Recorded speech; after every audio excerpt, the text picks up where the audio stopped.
একটি নতুন ভিডিওতে আপনাদের সকলকে স্বাগত জানাই। শেষ পর্যন্ত ভিডিওটি অবশ্যই দেখবেন। চ্যানেলটিকে অবশ্যই সাবস্ক্রাইব করে রাখতে পারেন উল্লেখযোগ্য তথ্যগুলি সবার আগে পাওয়ার জন্য। ভিডিওটি লাইক এবং সবার সাথে শেয়ারও করে দেবেন। এবার তাহলে শুরু করা যাক।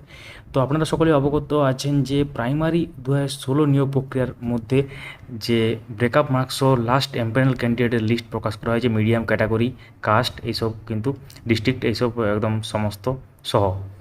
তো সেই সম্পর্কে একটা ডেডিকেটেড ভিডিও আমরা আপনাদের সাথে শেয়ার করেছিলাম, সেটা আপনারা দেখেছেন। তো এটি পাবলিশ হওয়ার পরেই বিভিন্ন জায়গায় আপনারা বিভিন্ন রকম ব্যাপার দেখতে পাবেন, যে অনেক রকম ব্যাপার এখানে আছে।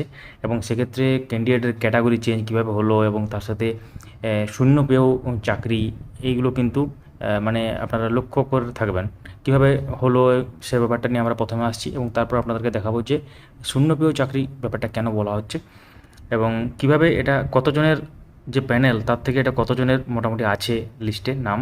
এটা এটা লাস্ট এমপ্যানেল ক্যান্ডিডেটের নাম, তার মানে এটা নয়, এটা কিন্তু পুরো প্যানেল নয়, অর্থাৎ 42,949 জনের কিন্তু নাম এখানে থাকার আর কোথাও নয়, এবং সেটা নয়, সেটা আপনারা অলরেডি জানেন হয়তো। এটা শুধুমাত্র তাদেরই আছে, এটা হচ্ছে লাস্ট, অর্থাৎ এরা হচ্ছে সব থেকে কম নম্বর পেয়েছে, মানে এর থেকে নম্বর কমে গেলে এরা কিন্তু চাকরি পেত না। এটা হচ্ছে মেন ব্যাপার, যেটা বিভিন্ন ক্যাটাগরি, মিডিয়াম এবং কাস্ট, ডিস্ট, পুরো ব্যাপারটা এইভাবে হয়ে আছে। তার জন্য আপনারা দেখতে পাবেন যে বিভিন্ন ভাবে এটা করা আছে। যদিও এটা আপনারা ডাউনলোড করতে পারবেন আমাদের টেলিগ্রাম চ্যানেলে গিয়ে, সেখানে পিডিএফের যে লিঙ্ক সেটা আমরা দিয়ে দেবো ডিসক্রিপশানে, এবং তাছাড়া আপনারা ডিরেক্টলি টেলিগ্রামে গিয়ে ডাউনলোড করতে পারবেন। তো আপনারা দেখতে পাচ্ছেন স্ক্রিনে এখন সেই লিস্ট পুরো, যেটা সেটা হচ্ছে অফটেড ডিস্ট্রিক্ট, মানে যে ডিস্ট্রিক্টের জন্য অ্যাপ্লাই করেছিলেন তার যে হোম ডিস্ট্রিক্ট হতে হবে সেটা নয়, তিনি যে জেলার জন্য অ্যাপ্লাই করেছেন 2016 রিক্রুটমেন্ট প্রসেসে, সেটা কিন্তু হিসাবে সেইভাবে কিন্তু দেওয়া আছে। এবং মিডিয়াম মানে মাধ্যম, ক্যাটাগরি বুঝতে পারছেন, কাস্ট, এইসব এগুলোকে ব্যাপারগুলোকে মাথায় রেখেই পুরো ব্যাপারটা দেওয়া হয়েছে। এবং যেভাবে মানে প্যানেল তৈরি হয়েছিল, সেই প্যানেল তৈরি করার সময় যে ব্যাপারটা ছিল সেটা কিন্তু এখানে তুলে ধরা হয়েছে। তো আমরা একটা উদাহরণ দিয়ে আপনাদেরকে দেখাই ব্যাপারটা নিয়ে। প্রথমে দেখুন, একটা ব্যাপার লক্ষ্য করতে হবে এখানে। প্রথমে দেখুন এখানে আছে যে ক্যান্ডিডেটের ক্যাটাগরি, ঠিক আছে। ধরুন একটা আনরিজার্ভ ক্যাটাগরি কিংবা অন্য ক্যাটাগরি ধরি আগে। ধরুন একটা আনরিজার্ভ ক্যাটাগরি, সেক্ষেত্রে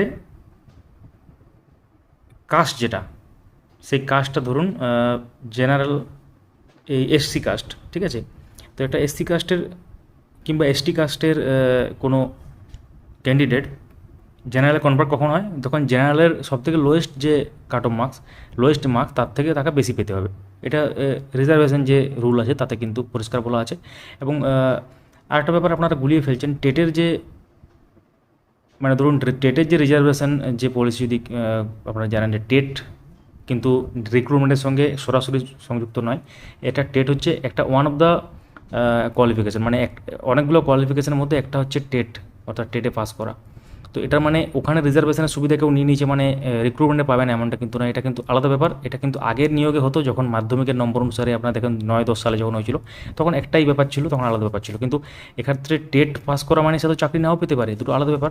তাহলে ধরুন কেউ, এটা রিজার্ভ ক্যাটাগরি ক্যান্ডিডেট 90 থেকে কম পেয়ে যদি পাস করে, তাহলে সে কি ক্যাটাগরি যখন রিক্রুটমেন্ট হবে তখন কি সে ক্যাটাগরি সুবিধা নিতে পারবে না? অবশ্যই পারবে, যেহেতু ওটা রিক্রুটমেন্ট আর ওটা টেট দুটো আলাদা জিনিস।